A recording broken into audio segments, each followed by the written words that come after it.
Hi mga mahal, ang ating topic ngayon na tinatanong ni Chris. Ang tanong niya ay para sa'yo. Masarap ba talaga yung anuhan? Interesado ka bang malaman kung ano aking sagot? Please keep on watching para bago yan. Kung bago ka pa lang sa aking channel, please consider to like this video and subscribe my channel.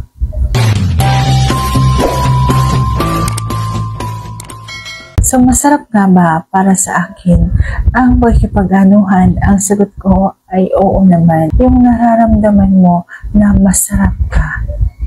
Yung nararamdaman mo na ikaw lang at walang iba. Yung ikaw yung pinakamasarap. Yung ganon. So, masarap po yun para sa isang babae. Yung ganon yung nararamdaman. Yung ipapadama sa'yo na bukod tangi kayo, ipaparamdam sa'yo na ang sarap-sarap mo.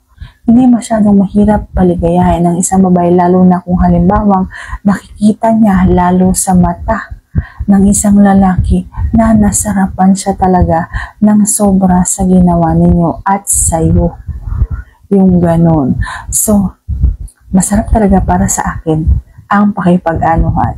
Sana nasagot ko ng tama ngayong tanong. And if you like this video, please consider to like this video and subscribe my channel. Thank you for watching. See you on my next vlog.